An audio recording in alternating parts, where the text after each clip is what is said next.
आज world history का जो हम टॉपिक ले रहे हैं वो है ग्रीक सिविलाइजेशन, यूनान की सभ्यता, ग्रीस सभ्यता। इस टॉपिक को करने से पहले हम ये देखेंगे कि इसका एक हम स्ट्रक्चर कैसे करेंगे, इसको पढ़ेंगे कैसे, क्लासिफिकेशन का तरीका हमारा क्या होगा। तो वन बाय वन हम पहले इस बारे में चर्चा कर लें। हम करेंगे इसको इस तरह से कि सबसे पहले हम इसके सामान्य परिचय की बात करेंगे, इसके ज्योग्राफिकल लोकेशन को देखेंगे कि इसका जो भौगोलिक जो पक्ष है वो क्या है और किस तरह से भूगोल इतिहास को प्रभावित करता है, इतिहास की घटनाओं को प्रभावित करता है। और इसके उपरांत हम बात करेंगे कि इसकी हिस्टोग्राफी क्या है, कितने तरह से इसको ग्रीक सिविलाइजेशन को लिखा गया है। सेकंड बात हम करेंगे कि इसका हम क्लासिफिकेशन कैसे करते हैं, यानी जैसे हम अपने यहाँ भारत में कहते हैं कि प्राचीन भारत, मध्यकालीन भारत, आधुनिक भारत, उसी तरह से इनके यहाँ भी हम बात करेंगे कि किस तरह से इस सभ्यता को हमने मोटे तौर पर 3 भागों में बांटा है। यानी जब वहाँ पर कांसा आया या जब वहाँ पर मेटेलिक रिवॉल्यूशन भी लगभग 3400 ईसा पूर्व से पहले, आज से लगभग 5500 साल पहले लगभग, वहाँ से लेकर के और करीब करीब 1100 ईसा पूर्व तक, उसके बाद हम हेलेनिक पीरियड पर आएंगे और उसके बाद हम हेलेनिस्टिक पीरियड पर आएंगे। 3 पार्ट्स में हम ग्रीक सिविलाइजेशन को डिवाइड करते हैं। मैंने आपको पहले बताया था कि जब हम यूरोप की संस्कृति की बात करते हैं और विश्व के बहुत से पक्षों की और इतिहास की और संस्कृति की बात करते हैं, तो जो शब्दावली है उस शब्दावली का चयन अक्सर हम देखते हैं कि ग्रीक और रोमन सिविलाइजेशन से किया जाता है। इसी कारण से हमारे लिए ग्रीक सिविलाइजेशन की चर्चा करना इंपॉर्टेंट हो जाता है। उसके बाद इन जो तीनों कालों की हम व्याख्या करेंगे और चौथे नंबर पर हम लोग ग्रीक्स की संस्कृति की चर्चा करेंगे कि क्या उनकी फिलॉसफी थी, क्या उनका लिटरेचर था, काव्य था, किस तरह से उन्होंने इतिहास का विकास किया, किस तरह से उन्होंने विज्ञान का विकास किया, किस तरह से कला का विकास किया। और ये ग्रीक संस्कृति वो संस्कृति है जिसने आने वाले समय में इंडिया को भी प्रभावित किया। एक सामान्य मान्यता यह है कि ग्रीक्स ने ही तिथिबद्ध रूप से भारतीयों का इतिहास लेखन प्रारंभ किया। इतिहास लेखन की परंपरा भारत में भी थी, लेकिन जो तिथिबद्ध इतिहास लेखन की परंपरा है उसमें ग्रीक्स का रोल माना गया है। तो ये 4 भागों में हम ग्रीक सिविलाइजेशन को करते हैं। अब जरा एक एक करके हम लोग वन बाय वन पहले ज्योग्राफिकल पर्सपेक्टिव को देखेंगे। ये हमारे सामने वर्ल्ड का मैप है। इस वर्ल्ड के मैप में हम सबसे पहले चलते हैं यूरोप, क्योंकि ज़्यादातर जो इतिहास है वो यूरोसेंट्रिक पैटर्न में लिखा गया है। यूरोप वालों ने अधिक लिखा, इसलिए हम उसको यूरोसेंट्रिक बोलते हैं। इस पार्ट में 2 मेन सिविलाइजेशन है। एक को हम ये रोमन सिविलाइजेशन कह रहे हैं, एक को रोमन सिविलाइजेशन कह रहे हैं, और दूसरे को हम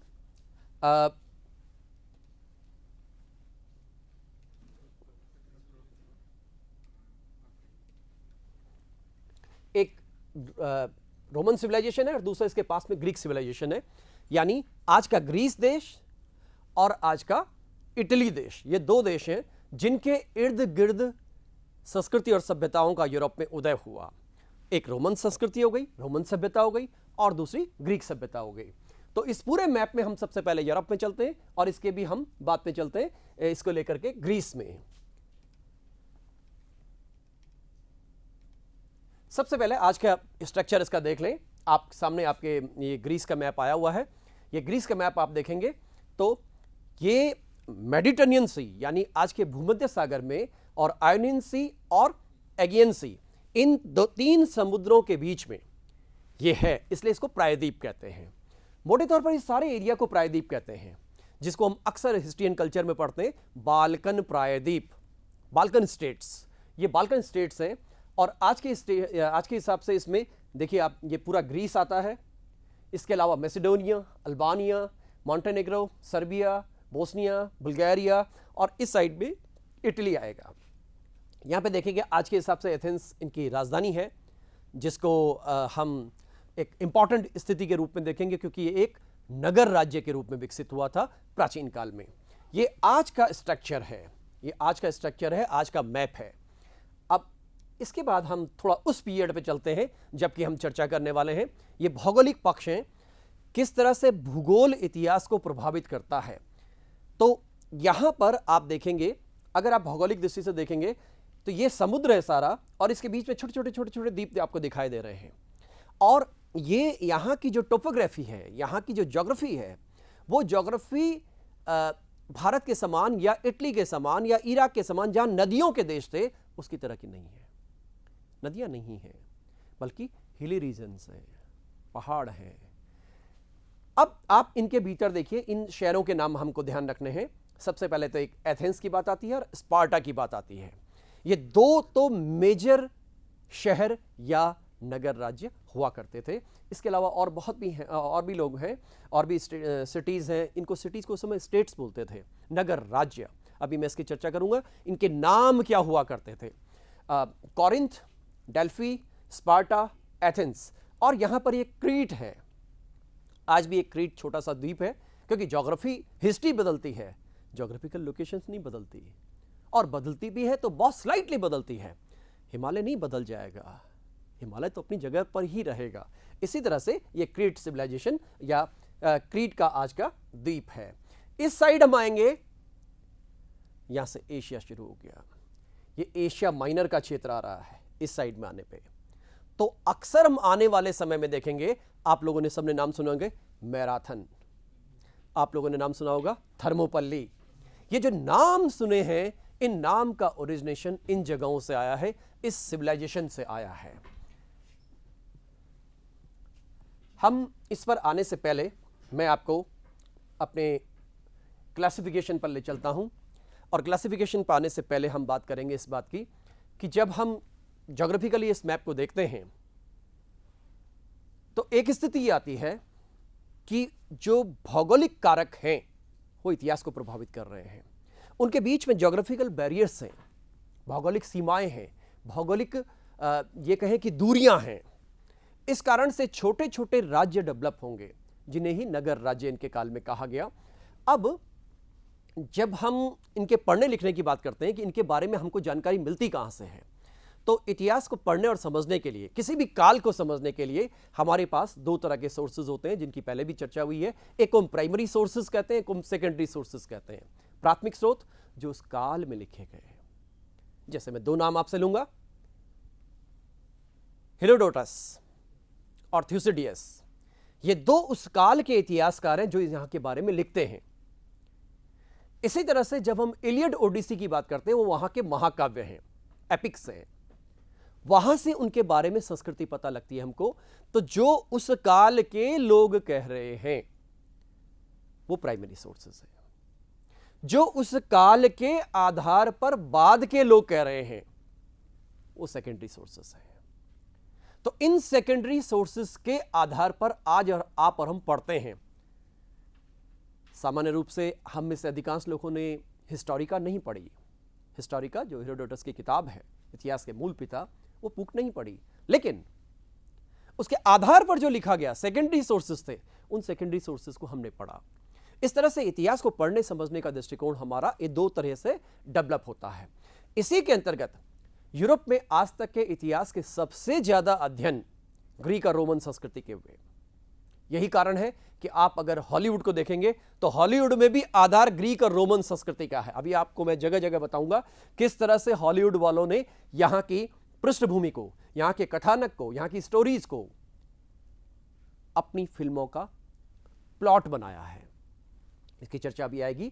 अब जरा हम इसके इतिहास के क्लासिफिकेशन की बात करें। जब हम पूरे ग्रीक सभ्यता की बात करते हैं, पूरी ग्रीक सिविलाइजेशन की बात करते हैं, यूनान की सभ्यता की बात करते हैं, यूनान दरअसल नाम भारतीय ग्रंथों में आता है। शब्दों को ध्यान दीजिएगा। इनके यहां ग्रीस और ग्रीक बोलते हैं। वैसे बोलते पहले इनको ये हेलास थे, हेलास क्षेत्र था ये। हेलास से हेलेनिस्टिक बना और इसको कुछ लोगों ने, खास करके रोमन्स ने, इसको ग्रीस कहा। तो ये नामकरण है।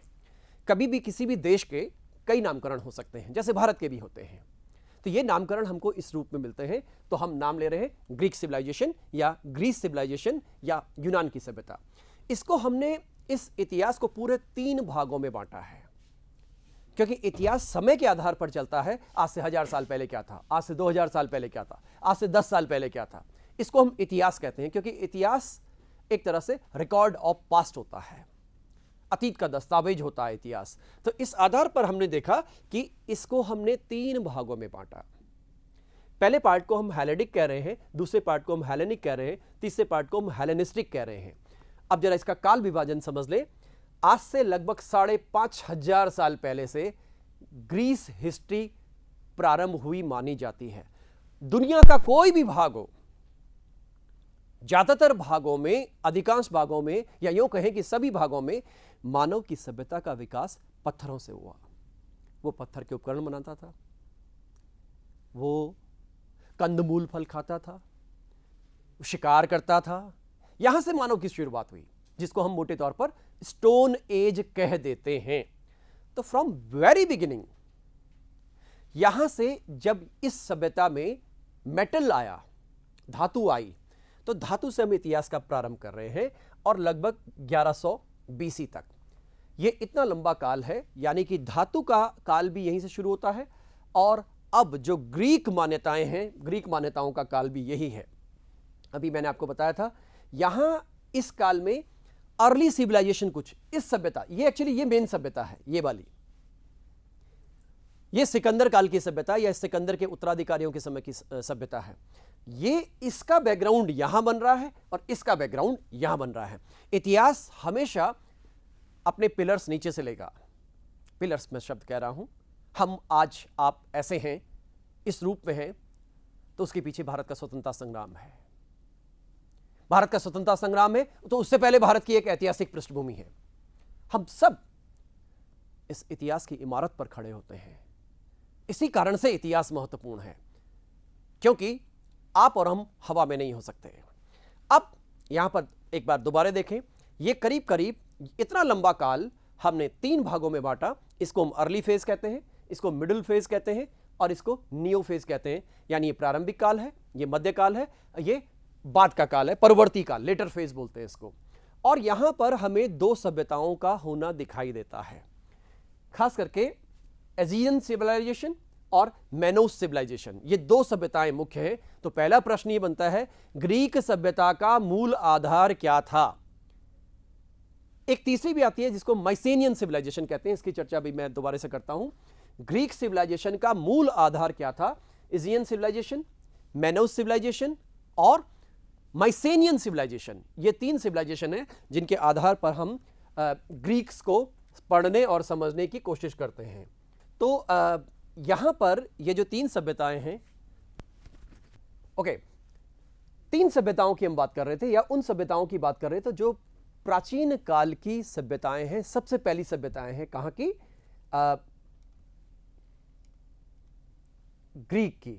ये हम पूरा इतिहास की बात कर रहे हैं। ये देखिए, ये 3 सभ्यताएं हैं। इनको हमने एक क्लासिफिकेशन किया है, और एक क्लासिफिकेशन मैंने जैसा कि आपको वहां बताया था वैसे ये है अर्ली सिविलाइजेशन। और इस सिविलाइजेशन में हमको माइनोस सिविलाइजेशन और माइसेनिक सिविलाइजेशन ये कहलाती हैं। उसके बाद सेकंड फेज जो है हमारा, जैसा मैंने बताया था, 1100 से लेकर के और लगभग सिकंदर के काल तक है, जिसको हम क्लासिकल ग्रीस भी कह रहे हैं। ग्रीस क्योंकि इस काल में हमारे पास एपिक्स लिखे गए, इलियड एंड ओडिसी टाइप के जो जितने भी ग्रंथ हैं, साहित्य, वो लिखा गया। और लास्ट पार्ट है हेलेनिस्टिक एज, ये सिकंदर के काल का है। ये वही माइन सभ्यता, माइसेनियन सभ्यता और फोनिशियन सभ्यताएं हैं। ये आप देख सकते हैं, ये 2000 बीसी के आसपास ये सभ्यताएं डेवलप हो चुकी थी, आज से लगभग 4000 साल पहले उनके ग्रीस में। और ये सभ्यताओं का, ये थोड़ा ट्रेडिंग कम्युनिटी टाइप के थे लोग, माइनन्स। ये माइसेनियंस हैं, और ये माइसेनियंस करीब करीब ये कहें कि 1500 बीसी के आसपास में शुरू हुए और बाद तक चलते रहे। ये फोनेशियंस हैं, आजकल के हिसाब से तो ये लेबनान वाले पार्ट तक इनका विस्तार था और ओरिजिनेशन इनका उसी एरिया में था, लेकिन ये ग्रीस को प्रभावित करते थे, इसलिए हम फोनेशियंस की भी बात कर रहे हैं। सेकंड पार्ट है क्लासिकल पार्ट। इसको करने के लिए हम थोड़ा सा और इसका बैक लेते हैं। ये क्लासिकल भाग है, इसको हम क्लासिकल भी कहते हैं, जिसको हम हेलेनिक सिविलाइजेशन कहते हैं। मैंने आपको बताया ग्रीस का जो नाम है वो हेलास या हेलस से बना है। ग्रीक लोगों को हेलास या हेलस कहा जाता था, और यहीं से ये हेलेनिक शब्द आया है। यहीं से फिर ये शब्द हेलेनिस्टिक डेवलप हुआ है। तो हेलास से हेलेनिस्टिक या हेलेनिक और फिर हेलेनिस्टिक ये शब्द डेवलप हुए हैं। अब हम देखते हैं कि ये काल लगभग 1100 बीसी से लेकर के और सिकंदर के काल तक है, जब सिकंदर आप लोगों ने सबने सिकंदर का नाम सुना है कि सिकंदर को विश्व विजेता कहा जाता था। जो संपूर्ण ग्रीस का इतिहास है उसमें हम 3-4 चीजों पर स्पेशली फोकस करते हैं।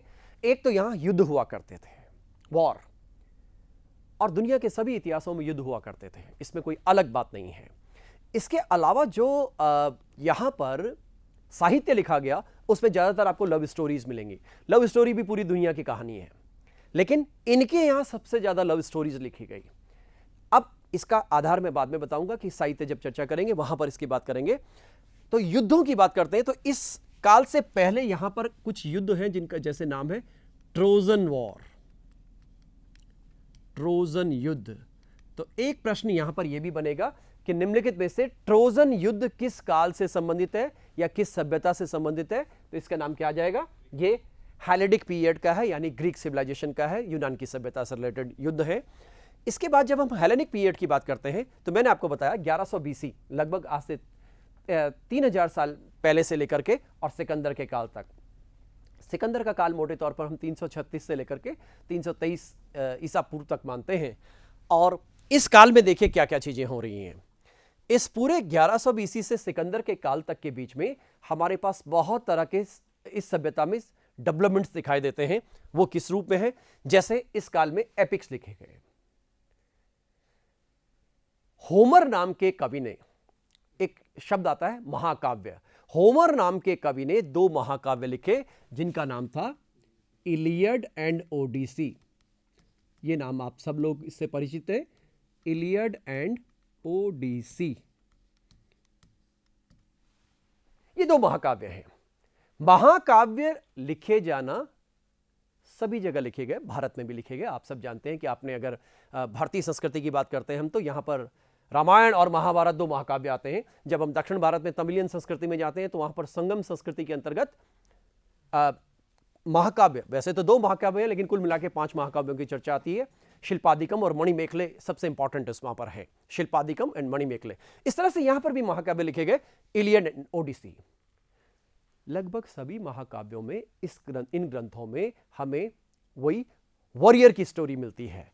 एक बड़ा फेमस नाम है जिसको मैं लिखना चाहूंगा, एक्विलीज। एक्विलीज वर्सेस हेक्टर। इसमें यह युद्ध सबसे इंपॉर्टेंट है। एक हॉलीवुड की पिक्चर बनी थी जिसका नाम है ट्रॉय। बड़ी फेमस मूवी है, आप कभी भी इसको देख सकते हैं। ट्रॉय नाम की मूवी, ये ट्रॉय के युद्ध का वर्णन, देखिए ट्रोजन युद्ध इस काल में है, ट्रॉय युद्ध का वर्णन इलियड में आया है। ये इलियड कब लिखा गया इसकी जानकारी बहुत हमें स्पष्ट नहीं है कि इस पर्टिकुलर काल में लिखा गया। जैसे हमारे पास रामायण महाभारत की जानकारी स्पष्ट नहीं है कि किस काल में कब लिखा गया, एग्जैक्टली कब लिखा गया, इसकी हमको ऐतिहासिक जानकारी नहीं है। मिथकीय जानकारी है, ऐतिहासिक नहीं है। इसी तरह से इनके यहां पर भी है। ये इलियड में 2 जगहों का वर्णन है। यहां पर ग्रीस राज्य है और ट्रॉय है। ट्रॉय मैं मैप में दिखाऊंगा आपको। ट्रॉय दूसरे समुद्र पार करके है, दूसरी जगह जाकर है। और एक्विलीस और हेक्टर, इन 2 योद्धाओं के युद्ध का उल्लेख मिलता है। इनके यहां परंपरा थी, बड़ी अलग तरह की परंपरा थी कि युद्ध लड़ने से पहले 2 सेनाएं जब युद्ध लड़ती थी तो एक सेना की तरफ से दूसरी सेना को कहा जाता था कि आपके बीच में जो सर्वश्रेष्ठ योद्धा है उसको आप बुलाइए। हम अपने सर्वश्रेष्ठ योद्धा को बुलाते हैं, दोनों के बीच युद्ध होगा, जो जीतेगा उसकी जीत मान ली जाएगी। और ऐसे ग्रीक इतिहास में बहुत सी कथाएं प्रचलित हैं, खूब कथाएं प्रचलित हैं। उसमें से एक एक्विलीस और हेक्टर की है। कहते हैं कि एक्विलीस को देवता का आशीर्वाद था। जैसे हमारे यहां ऋग्वेद में बोला गया है कि इंद्र देवताओं का देवता था, देवताओं का एक राजा था, और इंद्र ने आर्यों के लिए सारे युद्ध लड़े। तो जब देवताओं का ही राजा है तो उसके हारने के चांस तो वैसे ही कम हो जाते हैं। इस एक्विलीस की कहानी भी सेम यही है। ये हेक्टर, ये दोनों उस जमाने के सर्वश्रेष्ठ योद्धा थे, बेहतरीन तलवारबाज, बेहतरीन स्ट्रेटेजिस्ट, बेहतरीन भाला फेंकने वाले। और लास्ट युद्ध इन्हीं के बीच में होता है। एक्विलीस के बारे में कहा जाता है कि वहां पे यूनान की कहानियों में मिलता है कि उसकी एड़ी में जब तक नहीं मारा जाएगा, तीर जब तक एड़ी में नहीं लगेगा तब तक वो मरेगा नहीं। आप बाकी उसको कहीं भी मार दो। आप याद कीजिए, हमारे यहाँ रावण की बात भी यही आती है, सबने कहानी सुनी है वो। हमारे यहाँ एक कहानी महाभारत में आती है जिसमें दुर्योधन को आशीर्वाद मिलता है उसकी मां की तरफ से कि तेरा शरीर वज्र का बन जाएगा, स्टील बन जाएगा, किसी भी हथियार का कोई असर नहीं होगा। लेकिन वो ये पार्ट उसका कमजोर हो जाता है और भीम को पता लगता है, भीम वहीं पे मारता है। सेम इसके साथ भी यही हुआ। ये जो हेक्टर था, हेक्टर की डेथ के बाद, हेक्टर इस युद्ध में हेक्टर मारा जाता है। कहानी थोड़ी दुखद है। तो इसके भाई को ये पता लगता है कि इसके अगर एड़ी में तीर मारूंगा तो ये मर जाएगा। तो ये बहुत दूर से निशाना साधता है और उसकी एड़ी में मारता है और एक्लीस की डेथ हो जाती है। तो जिस तरह से एक्लीस को देवताओं का बेटा माना गया, उसी तरह से एक नाम और आता है जिसका नाम है हरक्यूलिस। ये कहानी अभी खूब ग्रीक में, ये कहानियां खूब प्रचलित थी ग्रीस सभ्यता में, और अब तक हम उनकी चर्चा करते हैं। हरक्यूलिस नाम पर भी एक फिल्म बनी है, हॉलीवुड मूवी। ये सारे देवताओं के अपने आप को पुत्र कह रहे हैं, देवताओं का इनको विशेष आशीर्वाद प्राप्त है, इनके यहां ऐसा सिस्टम था। तो इलियड और ओडिसी, इसी को हम कहते हैं महाकाव्य युगीन संस्कृति। जैसे हम भारत में कहते हैं महाकाव्य युगीन संस्कृति, एपिक कल्चर, उसी तरह से इनके यहां भी महाकाव्य युगीन संस्कृति की बात आती है।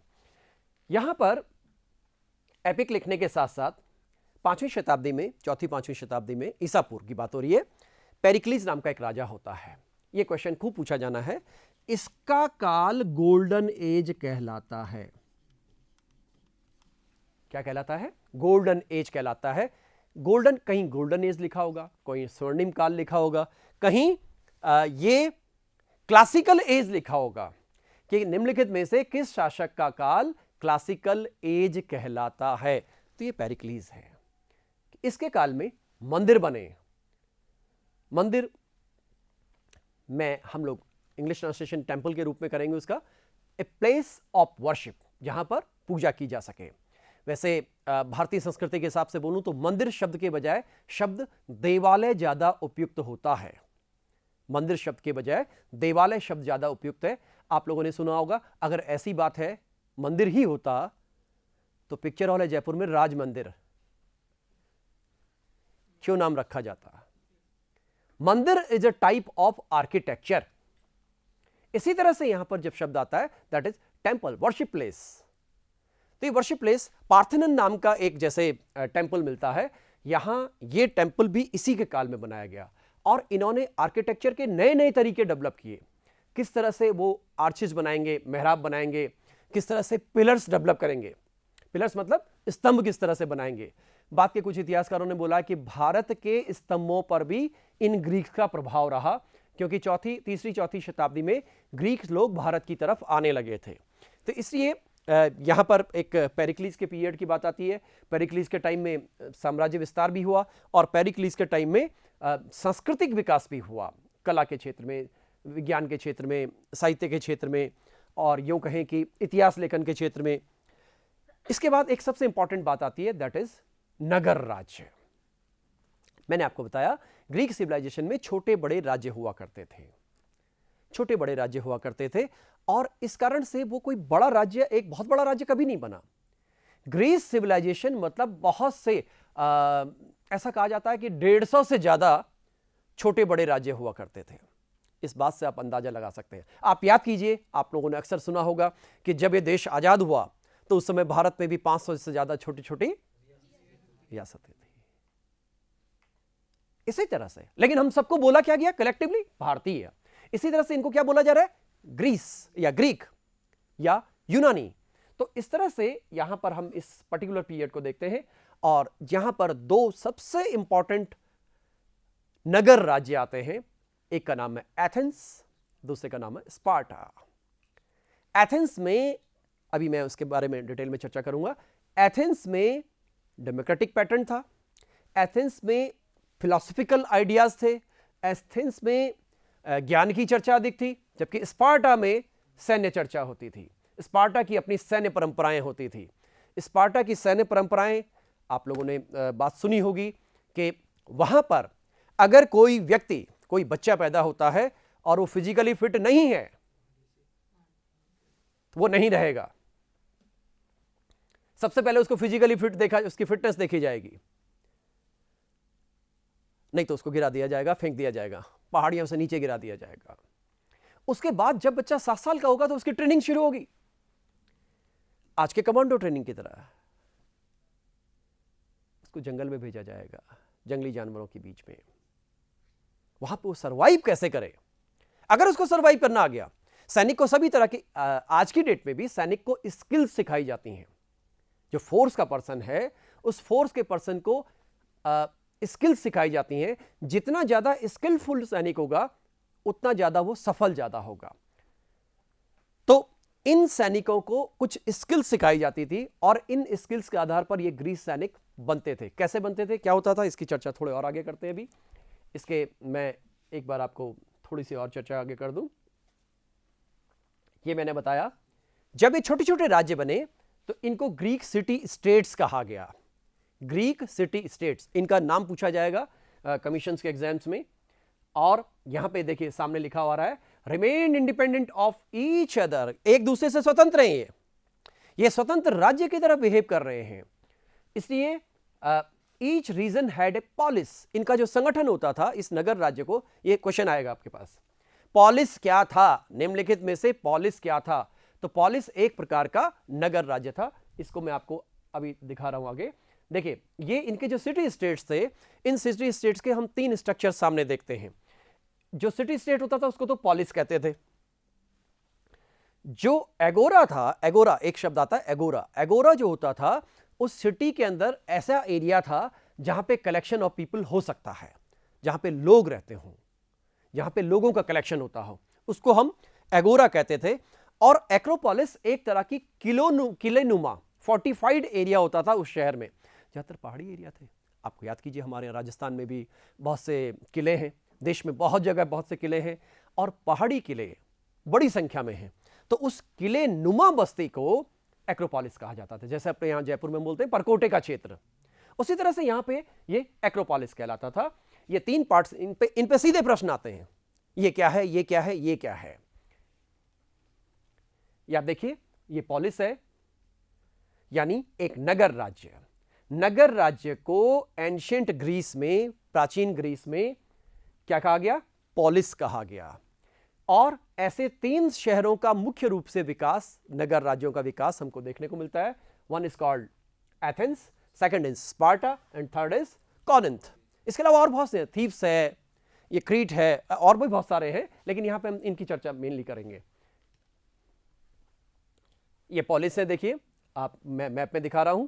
एथेंस है, स्पार्टा है, कॉरिंथ है, मैक्रा है। ये वाला पार्ट इसमें, क्योंकि ये बड़ा एरिया है इसलिए इसमें सिटी स्टेट डेवलप नहीं हुआ, तो ये पॉलिस हो गया। ये आप देखिए एगोरा, मैंने आपको बताया था कि ऐसा क्षेत्र जहां पर लोग इकट्ठे हो सकते हो, कलेक्शन होगा लोगों का। ये देखिए एक बाजार सा दिखाई दे रहा है, यहां लोगों का इकट्ठा, मीटिंग सेंटर्स हैं। Central area in Greece cities use for both as a market place and as a meeting place. यहां पे लोगों का एक तरह से कलेक्शन होगा जहां पे लोग आपस में बातचीत कर सकते हैं। आज भी हम बोलते हैं रामलीला मैदान, बड़ी बड़ी सभाएं होती हैं। इसी तरह से यहां पर भी ये बात हो रही है। तो ये क्या कहलाएगा, एगोरा। ये देखिए एक्रोपोलिस, को जरा ध्यान से देखिएगा। ये स्ट्रक्चर आपको कई जगह देखने को मिलेगा, आप नेट पे डालेंगे तो ये वहां पे कई जगह आपको दिखाई देगा। ये देखिए ये स्ट्रक्चर आपको दिखाई दे रहा है। उधर देखिए आप, ये थोड़ा सा एलिवेटेड एरिया है, थोड़ा सा पहाड़ी एरिया, आम जमीन से उठा हुआ एरिया है। जैसे हमारे यहाँ कहा गया है कि हिंदुस्तान में कहते हैं, भारत में कहते हैं कि पहाड़ी दुर्ग, गिर दुर्ग बोला गया है। उसी तरह से यहाँ पर ये स्ट्रक्चर दिखाई दे रहा है।